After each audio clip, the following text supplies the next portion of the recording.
not streaming. No streams today, please. Embarrassing. So I brought you all here today because I'm going to give a little talk on behalf of SAC. We're doing a Give an F, Dungeons and Dragons, henceforth referred to as D&D, because I'm lazy, and the subtitle is Why Do We Play Make-Believe?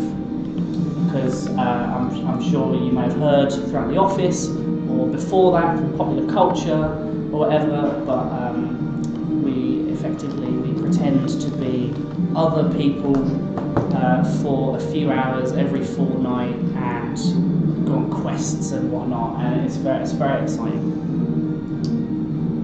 So I thought I had to legitimise it a little bit, and so I'll do a brief history run through. So it was originally created by these two people. This is an older photo of them, not at the time. So you've got Gary Gygax, and you've got Dave Arneson, and they met in the 70s. They loved like miniature wargaming, sort of like Warhammer, I guess. And they were very interested in the rules side of things. Hello, Phil. No, just come on in. It's fine. It's fine. Let the music usher you in. Sit down. I literally just started, so don't worry. So for your benefit, Phil, we've got Gary Gygax and Dave Arneson, and they met in the 70s. They were interested in miniature wargaming, but specifically the rules side, and they began talking together on making their own rules for this miniatures stuff, and they began to collaborate with some other people in their sort of friend group making rules and small games, and eventually these two gentlemen, they collaborated on something that came to be known as Dungeons and Dragons in about 73, and they began making their first draft. And the result of that were these 3 pamphlets for Dungeons and Dragons. And it came in this white box, and lovingly referred to as the white box. And this was like version 1, or maybe even version 0. And it provided like a basic rule set for. So they took their large-scale battles simulated through their miniatures, and they wanted to focus on a more like individual stories and telling stories of the individual, maybe in these battles or whatever they're going through. And so they created a rule set to accomplish this. And to fast forward over about a 20-year period, they make a company together called TSR. They release like a limited print run of this, like 500, and then it sells out like 1,000 and 2,000. It's growing and stuff like that. And then it starts spreading across the world, because it was originally just America. This was the first Games Workshop shop, and that's where they first was distributed in the UK, Dungeons and Dragons. So I thought I would Britishify it for us. And around this time is when it starts becoming like a global and cultural revolution, like an icon. Like it's beginning to show up in TV shows and movies and stuff like this, and it's beginning to make a name for itself. It's like almost like a public household name. But alongside that, there is also some controversy. I don't know if everyone has heard of what it was like in the 70s and the 80s. America is very Christian, but like irresponsibly so, and they are going mad. And so Dungeons and Dragons is predominantly played at this time by like either young men or like weird-looking old nerdy dudes, and because the game content, it provides a way to role-play interactions with like theoretical devils and demons and things like that. It had these far-gone Christians like up in uproar, and so they're campaigning against like they think it's actual devil worship, and that you're summoning beings from another realm, like you are, but only in your mind. But they think it's actually you're doing it, and At one point, this teenager unfortunately committed suicide, but the media at the time got wind of the fact that they played Dungeons and Dragons, and so they were like, "Yeah, that is totally because they were worshipping the devil and whatnot," and it blows way out of proportion. And so I just took some random screenshots from the internet, but you can get the sort of feeling of what it was like at the time, because this was the same time that like heavy metal was on the rise as well, and Christian America was also losing their shit over that, and everything's going wrong for them. So they're on the sort of the moral outlook for things going wrong. Over this 20-year period that I'm glossing over, they released that first version, the white box. They then released what is referred to as the red box. Version editions is a bit murky, but the red box was actually a picture of this, but I have Guy Fieri on there as a dragon. I think it's hilarious. And then eventually, like what's actually second edition comes out, but nothing's named very well. It's terribly marketed, but it's still like rising and rising. And then eventually, I come in and I join in 3.5 edition, confusingly named because a few years before that they released third edition, and then they realised they made a few little mistakes. They sort of sanded off the rough edges, and you're left with 3.5 edition, which is where I started in secondary school. I got into it originally because one of our teachers noticed. It's a weird story, but there was a group of people who were like literally 12-year-olds who thought they were performing black magic. They were all placeboed themselves, and they were like hypnotising each other and shit. And I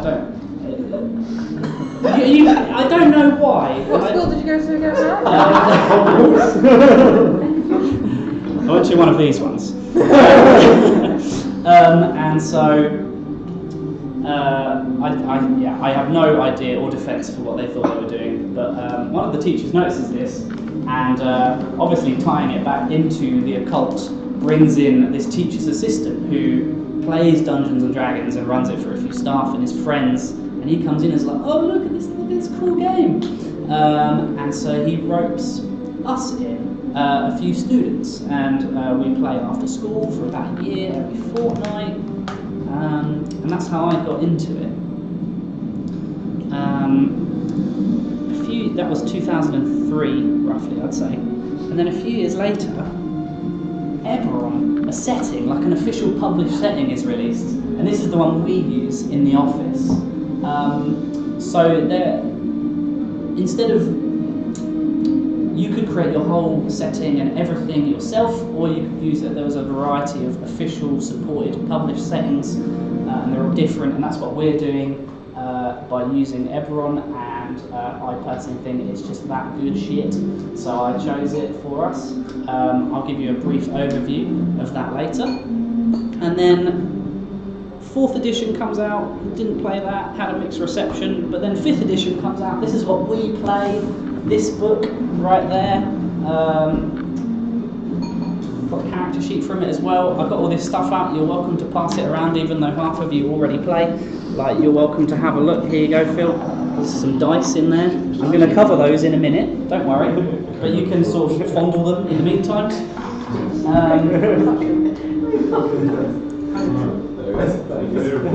But we've all seen it. Feels good. Feels good. And again, you have the player's handbook that Phil is holding. You've got the Dungeon Master's Guide, which helps me, the Dungeon Master, and you've got a book full of monsters. And this is like the core knowledge that will help you play the game. As I mentioned earlier, Dungeons and Dragons has been growing across the world now. It's like 40 years old at this point, 43 or something, I don't know exactly. And it has gone through a journey. It was originally in like E.T. It had some references in there. All the way up, like the most recent one that people are loving is Stranger Things, like that. It was like a reinvigoration for the fan base. There was a terrible movie at one point. that I vaguely remember, and it was not good. You know, there was like a community episode, there was an IT crowd episode, it's shown up in other shows, like in Futurama. Remember Gary Gygax? He was in it, he's dead now, unfortunately. Some other shows, it's just cropping up, references all over the place. And that's because, given the nature of the game, people in Hollywood and these creative industries, they have a background in playing it. They grew up at the time when this was popular, and so it means quite a lot to them as it does to me. And so they're obviously have that nostalgia feeling, and they're looking to bring it into what they're creating. I had something else to say about this. Maybe I'll remember later. But this everything I've said, I've ignored the description of what D&D even is, because as I said, I wanted to give you a brief overview of what's happened to bring us up to this point. So, Dungeons & Dragons is a fictional game where you and some friends tell a story together. That's the succinct description in my mind. And there's three core pillars that prop that up. You have role playing, you have exploration, and you have combat. Now, the role playing and the combat is probably the stuff that people outside of the game probably know the best. So you have the role playing where you embody a character of your own choosing.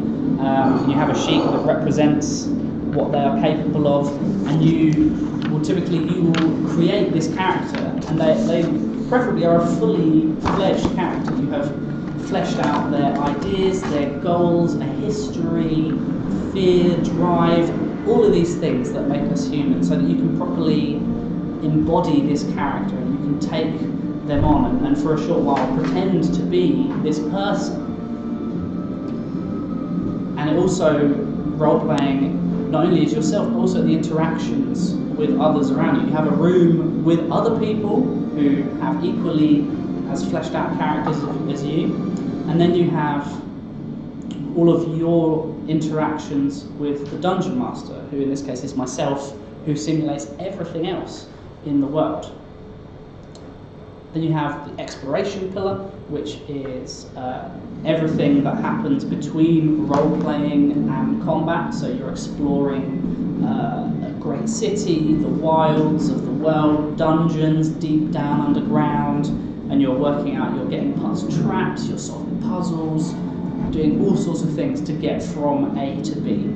And it is all those, if you think of a movie, it is all those obstacles and tasks that your hero, for example, would go on when they're interacting with the environment, and they're overcoming these sorts of challenges. And then you have combat, which is where most of the rules come in, because it's just to simulate and approximate how you would fight someone, because you can't always talk your way out of things, but that is an equally valid approach. And so you have combat. And I will cover a brief overview of what that even involves in an upcoming slide. So, what do you even need to play? You have two types of people playing. You have players, which is one or more, ideally about 4 to 5. And each of those will control a character, represented by the sheet there. And there you also need a Dungeon Master, played by myself in our scenario, who, as I said, simulates everything else in the world that players interact with.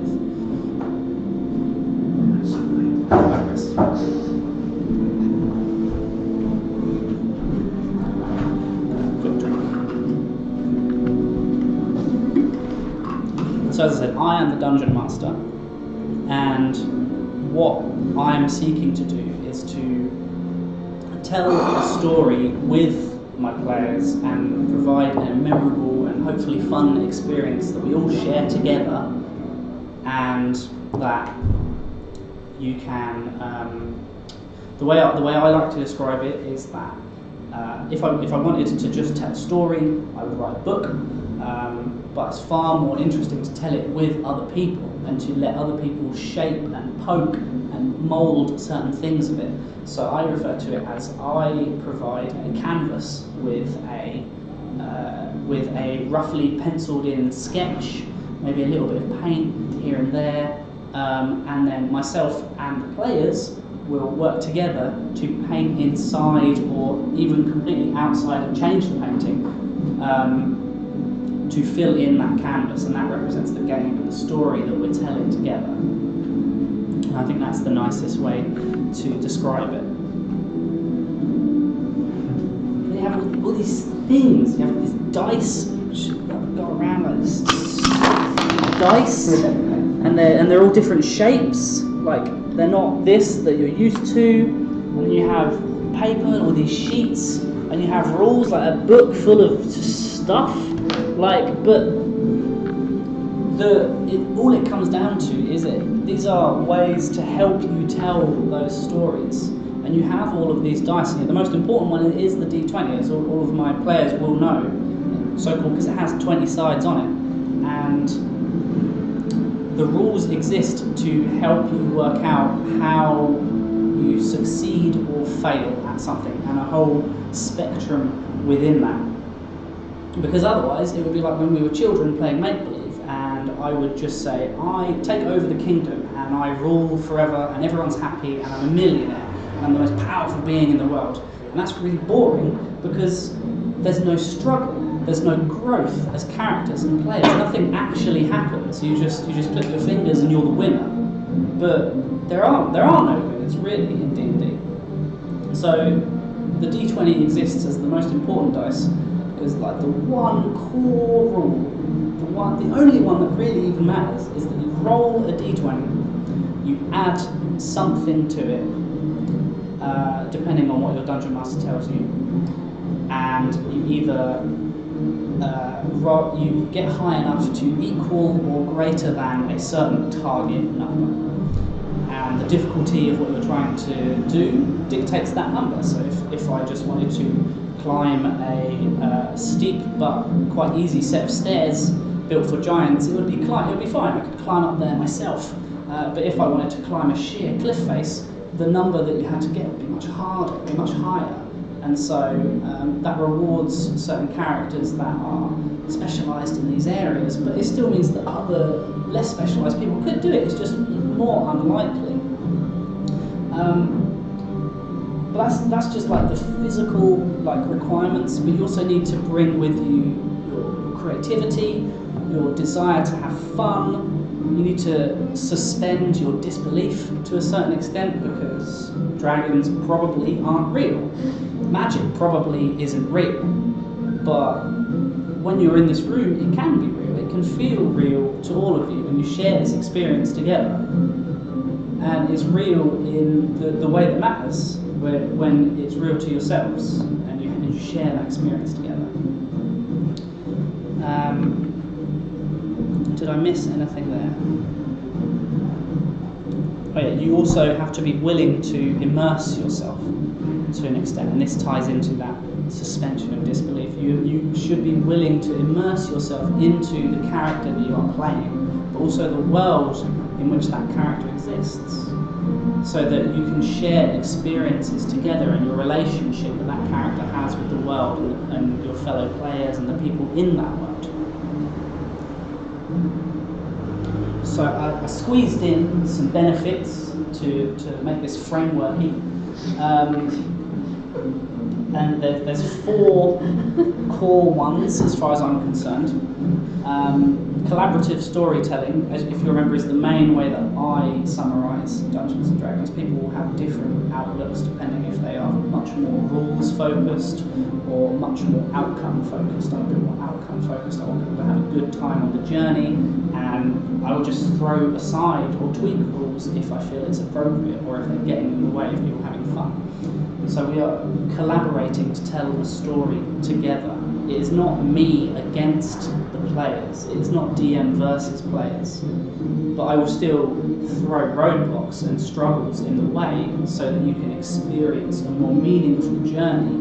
Because otherwise, it would be, as I said, it would be a slightly longer version of when you were children, and it will take 10 minutes to describe how you win instead of 1. We are role-playing together. We are improving our empathy and our emotional intelligence, and we are flexing those muscles that we often don't. We are trying to embody these characters, often vastly different to ourselves. As the DM, as I said, I simulate everyone and everything that the players interact with, and I take on a whole range of characters. They're less fleshed out because I can't make 100 living, breathing characters, but they should have still a little bit of love sprinkled onto them. Then you have, we want to break out of our box because it is uncomfortable a little bit at first. It feels weird, like people are going to judge me. I'm pretending to be someone I'm not. I'm describing how I summon magical energy from my body and throw it at this goblin. It feels weird, but you can break out of your comfort zone and you can get to know people in the office better, and you can get to know yourself better by trying to think, how would this person that I have created react? You can almost expand your own ideas on how you would react to certain situations. And then you have perspective, which is, I slightly crossed over there. You can change your perspective on things, and it helps you give you more perspective into the lives and stories of other people, because it is so easy for us to brush off what others believe and experience, and especially these days, like we were just arguing about politics or anything, but everyone's lives is just as complex as our own, and doing something like D&D or any sort of role-playing exercise can help you gain more perspective into other people, and I think that's really important, even more so now. But you also have to challenge your current perspective, because as players we may know lots of things that our characters may not, and you should be trying to be that character. For example, if we take this is the example you gave me, Mo, if we imagine a combat scenario, the players may not know that they are about to be ambushed, but for example, I've taken one of these maps and I've put in some figures somewhere, like behind a bush or something, I don't really know. The characters don't know this though. They should try to continue to act as if they don't know this, and it can be difficult to detach yourself mentally and emotionally from what you know and what they know, and that is a challenge. You know, it's hard. It takes some getting used to. I have some notes. I covered all of those. I did miss off one thing from what you require though, and that is some players and the people that they play as. I included you, Rose, because you were part of the journey. So these are the portraits of the people we play as. I will only summarise. This is Barry, human bard. He specialises in the playing of music and the weaving magic into it. He's a very charismatic fellow. But it would be nice if everyone else in the room could describe their own characters, because I want to rope you in so I can have a drink. So don't all volunteer at once. I'll go for it. Yeah, man, go. So I'm the guy in the top right, Nosira. Took everyone like 6 seconds to figure out that's just my last name backwards. Yeah, so my guy's like he's a noble human fighter, which means that he's pretty much as close to being a human, as what we are as possible in the game, and he comes from like a noble background, like a wealthy background, but not crazy wealthy and crazy noble, just run of the mill, and Just crazy in general. Average noble. You're average. and yeah, he wants to go on an adventure, to sort of like as a gap year type thing, to, sort of before he goes into his like family employment Duties. So, yeah, that's my guy. Mine's the top middle. She's a rogue tiefling called Liana. She doesn't like to trust anyone, she's quite greedy, she holds everything to herself and doesn't really like to talk. That's quite accurate. But likes sleeping on roofs, so that's me. But I think we learned. Leanna learned a Learned little to bit. smile at one point. slight trust, and then it Yeah. went. Shall I go next? Go on then. Point this at you. I'm this one. I'm called Mia Lee and I am a half-elf sorcerer. I'm quite young, a bit brutish, don't really know what I'm doing, still finding my feet. Probably not also representation of me. But yeah, so she's realised she's a sorcerer and she's still learning and growing with her magic. She tries to be a leader some of the times and tries to be quite honest and like, I don't know, like friendly, I guess. Friendly. Yeah, so that's me. I was Beth. So my character's name was Mara, and she's a wood elf, if I remember that correctly. And she was quite quiet and timid, didn't like strangers, liked nature and animals and making things, quite arty, maybe quite a bit based on myself. That's fine. There's nothing wrong with that. Though. I think it made it easier to immerse myself. There were some similarities rather than being completely different. Absolutely. But I know other That people want first to character escape is so that. hard if you don't base it to an extent on yourself. I'm middle bottom Balazar. I'm a 7'2" dragonborn, so I'm basically half dragon, half human. I have a pet dinosaur called Fang, who is not here. Yeah, we're not sure where Fang is. We're not sure where Fang is, he's gone missing. He's a little dinosaur, you might see him around the office. I was abandoned in a forest and I was brought up by elves, so I was orphaned, but I was brought up, my egg was found in a forest, so I was brought up by wood elves. Yeah, a little bit kind of not sure about the big city, kind of a country bumpkin, trying to figure out all this kind of newfangled stuff in the city. But good with the bow and I like a nice big sword. And I've got wings, I can fly. I've got wings, I can fly. So. Yeah, I just thought I'd involve you all a little bit. It felt nice. And then I think I would just give a sort of like a whirlwind overview of like 7 months of stuff that we've been up to. 3 hours. It will be very quick. That will also involve a little summary of the world. So, as I said, we are playing. No, this is a map. Maps are different to an actual world. The world is round. We're playing in the world of Eberron, and the main continent is called Corvair, and it is a world that has only recently crawled tooth and nail its way out of a war that lasted nearly 100 years.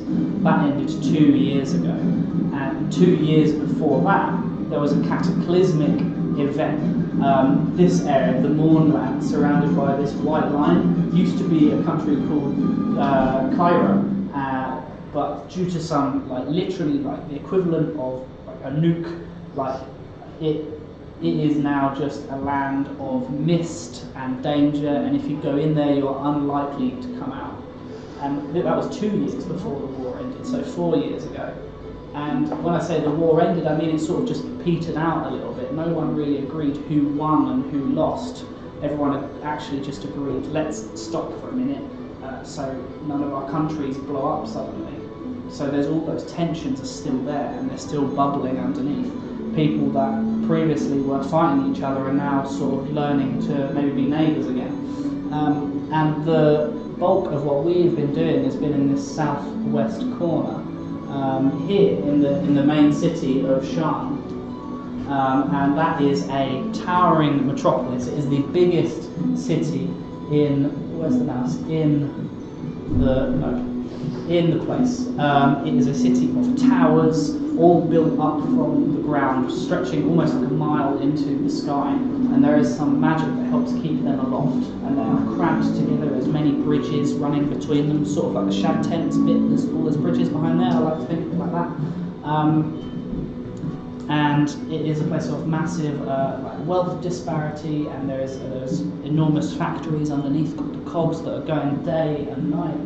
And then you have there is flying ships and all these sorts of things, and the same magic that helps keep the city aloft also allows these to fly through the air.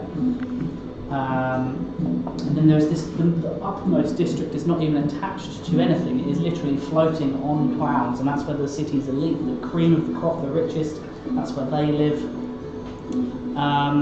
So I said I would quickly summarise what people have been doing. So we begin, there was a train, I had a video of a train, it was great, went down very well.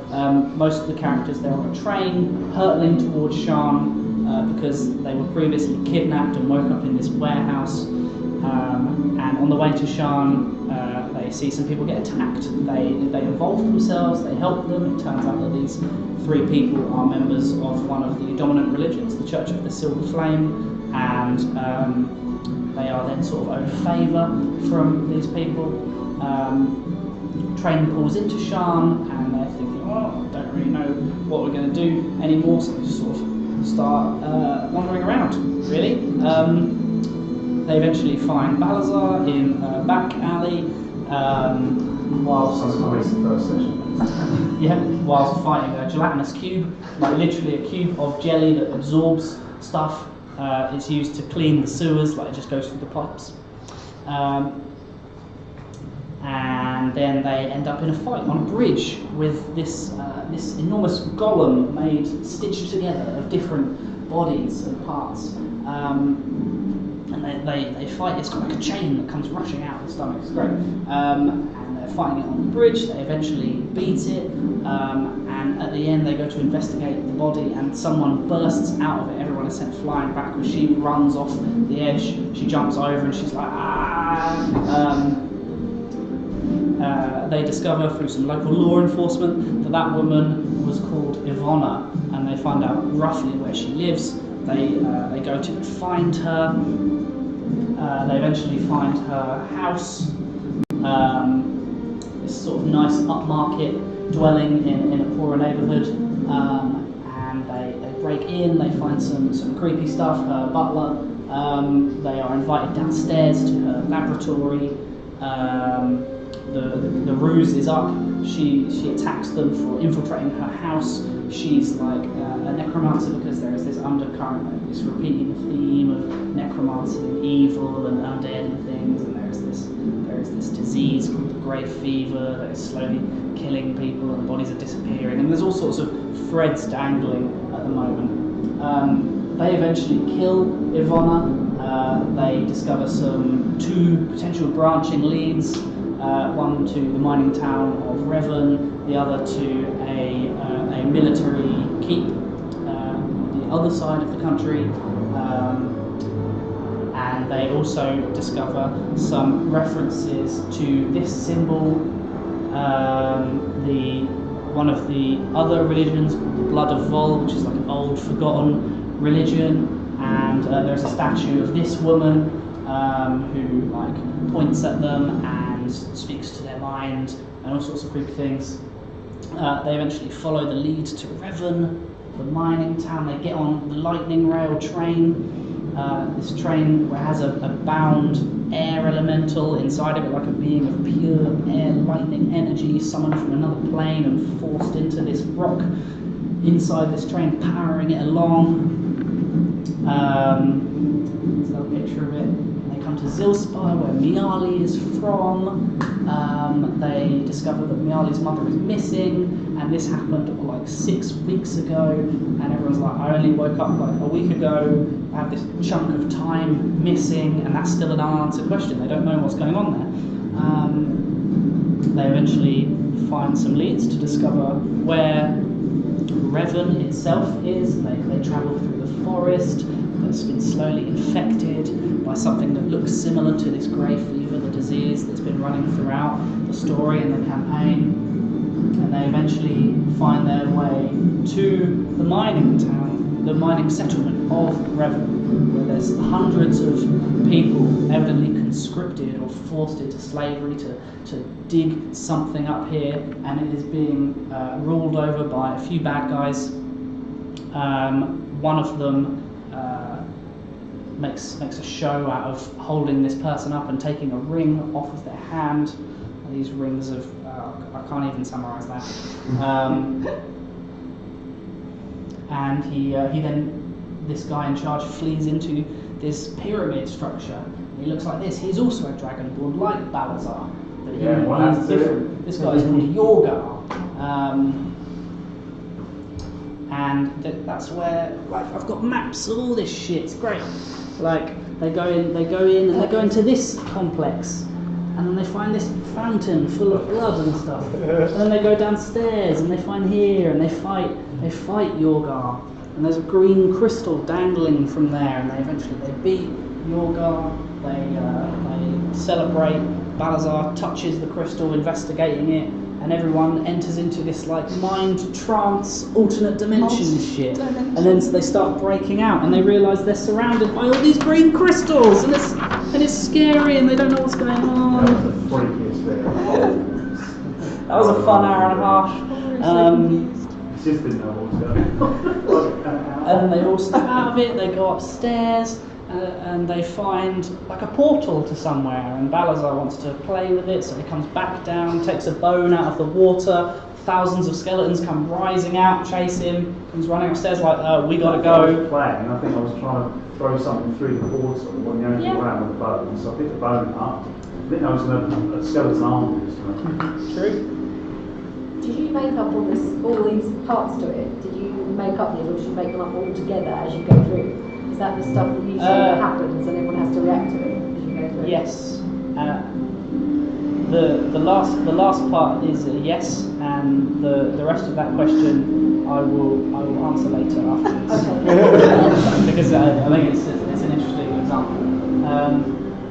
And they go through the portal. They end up in the house that belongs to the woman represented by the statue I showed you a minute ago. They find out various things about her. She was part of a group of adventurers from a while ago. Just a lot of little facts and hints about that. And eventually they follow some clues. They end up in an area of the city called Fallen, where one of the great towers fell during the war from some sort of terrorist attack maybe. And like gravity's a bit different. Magic is running wild in this place. They eventually find their way to this circle that they call the Crucible, with 6 trees surrounding this bat statue in the middle. Some of the trees are dead and rotted, some of them are still alive. And they enter this temple complex, and they discover this woman, I've now forgotten the name of. Eleanor. One of the subordinates of the main bad lady called Vadris. I forgot to tell you her name. And this woman is sort of turning rogue, and they're going to have a discussion. Vadris breaks through the ceiling with these statues, and there's some fighting, and Eleanor dies because she has the grey fever, and then she had this nice cloak. I got that clue.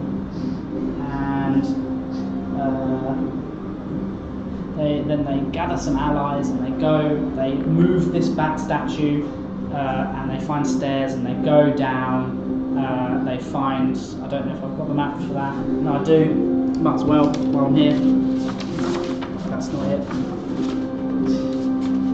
They find this room, and there's a cylinder full of blood in each corner, and they come down, and the architecture is sort of Incan Mayan from our world, but I've said that is goblinoid architecture. I've got a few pictures of that.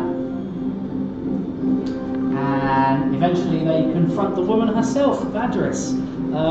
They have a interesting, long battle, and I took the time to like create the place that they were doing it in.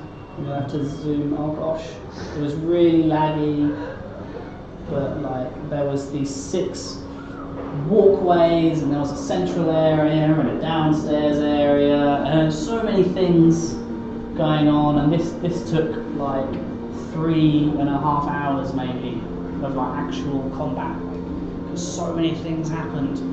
When you say like it takes 3.5 hours of our time of combat, Oh. the actual time Yeah. of gameplay is really Yeah. weird, isn't it? Like, it's Yeah. different. It took 3 hours of our time as humans, but in game it probably took about like a minute, because you have to simulate combat, and it takes place in these turns, and each turn is 6 seconds long, but that can take 30 minutes maybe to work out in real life.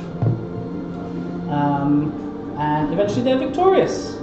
Vadris is sent flying off the side into this pit full of her like zombie thrall friends. Place starts falling down, everything's going wrong, and they escape, make their way out, and that's sort of like the summary. It's very vague, missing lots of bits. So you asked, did I make it all like I did make it all, apart from the things in the setting, like the city of Sharn I did not make. The town of Revan I just saw on the map and thought that's a cool name. But everything else, like the story that occurred, I created.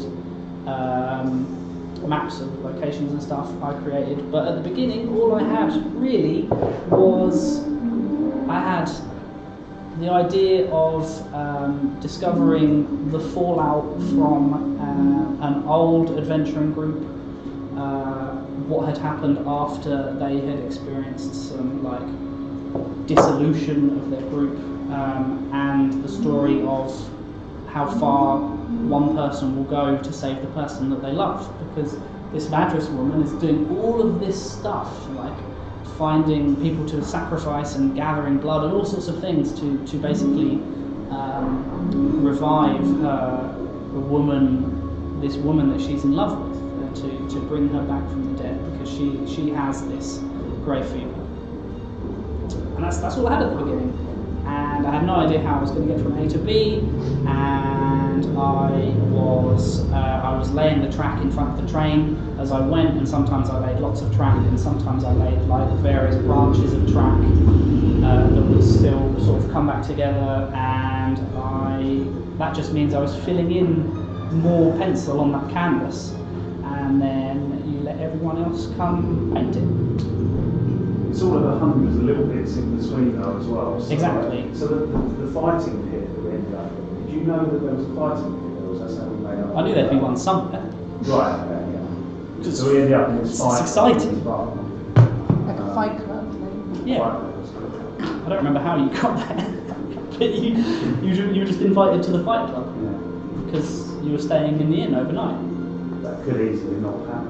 And like, Yeah, I think a put lot it somewhere else. like we'll just do something really random, and that will be like, okay, and then he has to just kind of make up something on the You spot. just have to sort Yeah. of Like when do we it. went and allied like loads of people that we've met before Yeah, that for was this fun. battle, that was like, okay, so we had to then think about controlling another 4 characters and who Yep, to so I control them. delegated those extra characters to all of you, because like I'm already controlling 6 enemies Yeah. with like complicated mechanics. I can't also, there's only so much that I can do.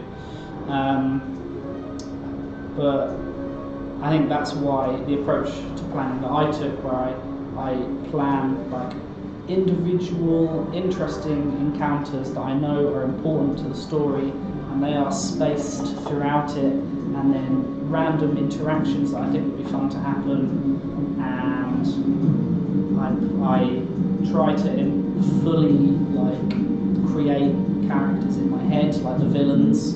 I put as much thought into them as you did all of your characters, and then you can just think, oh, how would you react in this scenario? Given these inputs, what would be the output given your views? And you can just simulate it through, and it will all sort of fall into place with a lot of duct tape. Because that's how I do it. But yeah. Any other questions?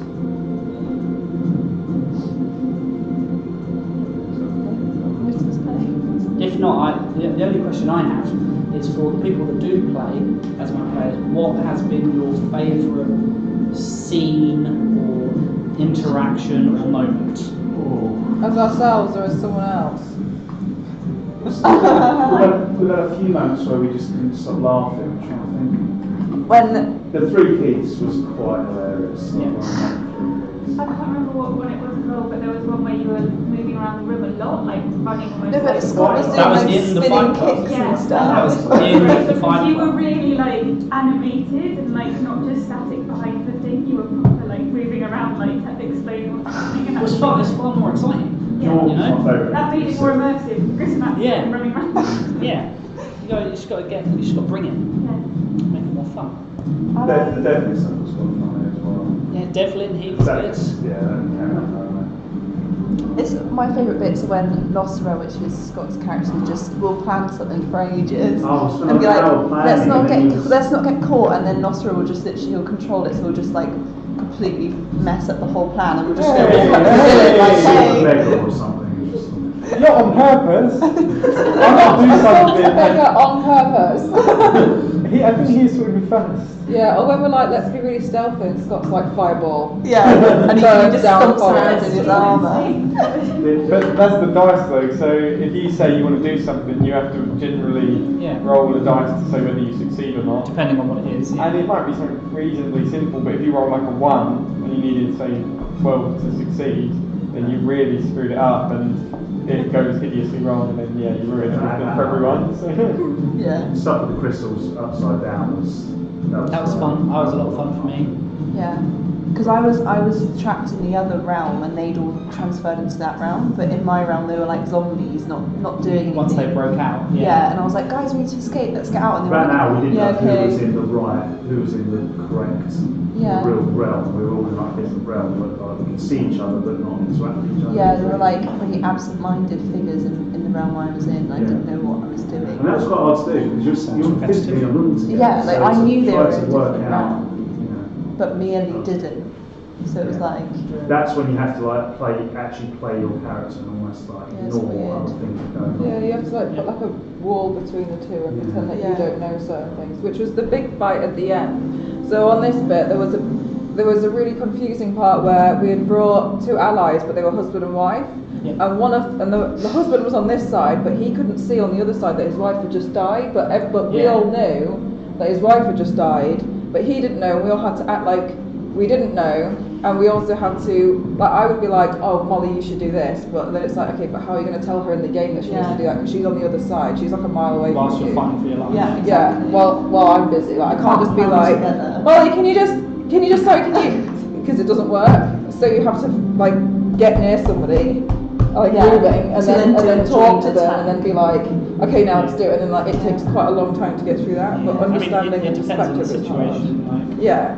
I will hand wave things away if it's going to get in the way of enjoyment. Yeah. You know? So it depends. But you're right. That was interesting. Like different characters knew different things at that point because it was such a large chaotic battle, and there was line of sight, and people were busy doing their own things. Like who knows what. Yeah. And that was interesting. In that battle, the Vadris like duplicated herself loads of times. Whereas like Liana thought she discovered the real Vadris to kill, but she couldn't communicate for us to gang up on that one Yeah, I couldn't Vadris. say go to that one because I had figured it out, but everywhere else was spread out. To like trying to fight other ones. That you can't physically just say it's that one. So it's hard to communicate, but it's part of the game where you have to like put a filter between you and what you know and what the character knows, which took me a while to understand. Because I'd just be like, I'm going to go do this because my character knows this. It's like, no. Yeah, a lot of fun. So I think that's it then. Unless anyone else has got other favourite things that they did. Oh, Ricky, thank you, which was hilarious. Yeah, that was great. So what little dinosaurs about this talk about potions, so he was like The size of a horse, and you rode him into battle. And I rode him. But then like got really beaten up anyway. Almost, yeah, we both almost. And then vomited a big stick afterwards. Sorry? And then vomited that massive stick. Oh yeah, because it ate Bar. Yeah, You had to pull it out. That's another thing. Like there No, the only point that I forgot to make earlier that I will make now is that whilst there is books full of like actual like rules and items and stuff, where I come from a game development background, I don't get to flex those muscles anymore unless I'm home in the evening, and then I just can't bother. So like I have the itch to make these game things, but not the effort or the time to do it. And this has given me an outlet to do those things. And so I make my own items, and these interesting combat scenarios might either require making new mechanics or just the way things are laid out. I know that this is going to be an interestingly balanced and difficult scenario, so I get to stretch that game development muscle. So is there not an app that can help you build maps? Because this is 40 years old, roughly, this game, and there is an enormous passionate community, there are so many third-party or even first-party tools and apps and helpful things, and even like whole books of content made by fans, and so there's so much out there. But you enjoy doing the printed, handwritten kind of maps? Yeah. You could get map software, but it's either crap or you have to pay for it.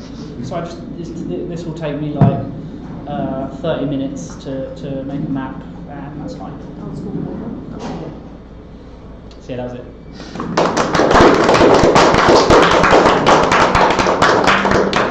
Well done, Matt. Thanks, Matt.